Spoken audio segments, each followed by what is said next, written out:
India கூட்டணியின் குடியரசு துணைத் தலைவர் தேர்தல் வேட்பாளர் சுதர்ஷன் ரெட்டி சென்னை வருகை தந்திருக்கிறார். அது குறித்தான காட்சிகளையும் அண்மை செய்தியையும் பார்த்து வருகிறோம்.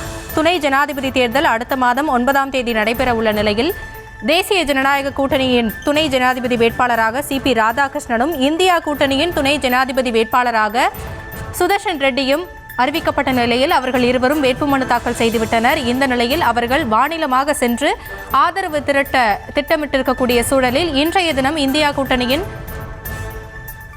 குடியரசு துணைத் தலைவர் தேர்தல் வேட்பாளர் சுதர்ஷன் ரெட்டி சென்னை வருகை தந்திருக்கிறார். அவர் முதலமைச்சர் மு.க.ஸ்டாலினை சந்தித்து ஆதரவு திரட்டுவார் என்று முன்னதாகவே தெரிவிக்கப்பட்டதை அடுத்து தற்பொழுது அவர் சென்னை வருகை தந்திருக்கிறார்.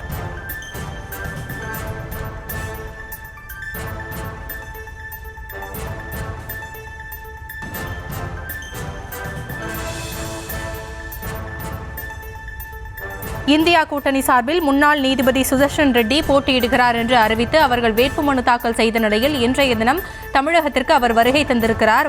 தமிழக முதலமைச்சர் மு.க.ஸ்டாலினை சந்திக்கவிருப்பதாக முன்னதாகவே தெரிவிக்கப்பட்டது. அவர் தற்பொழுது சென்னை விமான நிலையத்திற்கு வருகை தந்திருக்கிறார். உடன் தமிழக காங்கிரஸ் கமிட்டி தலைவர் செல்வ பெருந்தகை அவர்களும் இருக்கிறார். விவரங்களோடு இணைகிறார் எமது செய்தியாளர் ராஜேஷ். விவரங்களை வழங்கலாம். வணக்கம். குடியரசு துணைத் தலைவர் தேர்தல் சுதர்ஷன ரெட்டி தமிழகம் வருகை தந்திருக்கிறார். குடியரசு துணைத் தலைவருக்கான தேர்தல் இந்தியா முழுவதும் சூடுபிடிக்க தொடங்கி இருக்கின்றது. தேசிய ஜனநாயக கூட்டணி மற்றும் இந்தியா கூட்டணி ஆகியோர் தங்களுடைய வேட்பாளர்களை களமிறக்கியிருக்கிறார்கள். தேர்தலுக்கு இன்னும் 15 நாட்களே இருக்கக்கூடிய நிலையில் இந்தியா கூட்டணி வேட்பாளர் சுதர்ஷன் ரெட்டி இன்று தமிழ்நாடு வந்திருக்கின்றார். தமிழக முதலமைச்சர் மு.க.ஸ்டாலின் மற்றும் திமுக கூட்டணியில் இருக்கக்கூடிய மற்ற கட்சியினுடைய தலைவர்கள் மற்றும் அந்த கட்சியில் இருக்கக்கூடிய எம்பிக்கள் ஆகியோரை சந்தித்து அவர் ஆதரவு கோர இருக்கின்றார். குடியரசு துணைத் தலைவராக இருந்த ஜெகதீப் தன்கர் கடந்த மாதம் தன்னுடைய பதவியை ராஜினாமா செய்தார். இதையடுத்து வரும் செப்டம்பர் 9ஆம் தேதி புதிய குடியரசு துணைத் தலைவருக்கான தேர்தல் நடைபெற இருப்பதாக அறிவிப்பு வெளியிடப்பட்டது. அதனைத் தொடர்ந்து பாஜக சார்பில், அதாவது தேசிய ஜனநாயக கூட்டணி சார்பில் சிபி ராதாகிருஷ்ணன் தமிழ்நாட்டை சேர்ந்தவர், குறிப்பாக திருப்பூரை சேர்ந்தவர், அவர் வேட்பாளராக அறிவிக்கப்பட்டுள்ளார்.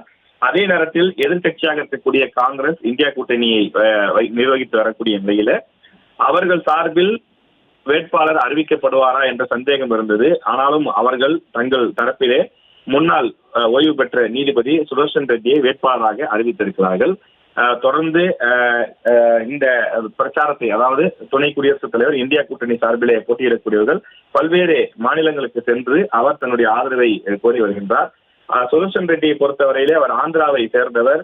அவரை இந்தியா கூட்டணி முன்னிறுத்தி இருக்கக்கூடிய நிலையில் இங்கு தமிழ்நாட்டில் திமுக, அதே போல காங்கிரஸ், மதிமுக உள்ளிட்ட பல்வேறு கட்சிகள் இங்கு கூட்டணியில இருக்கின்றன. எனவே அவர்கள் தங்களுடைய அந்த ஆதரவை கொடுப்பதாக அறிவிப்பு வெளியிட்டிருக்கிறார்கள். இந்த நிலையில் இன்று சென்னையில் இருக்கக்கூடிய ஒரு நட்சத்திர விடுதியில அந்த எம்பிக்கள் மற்றும் அந்த கட்சியினுடைய தலைவர்களுக்கு அழைப்பு விடுக்கப்பட்டிருக்கிறது.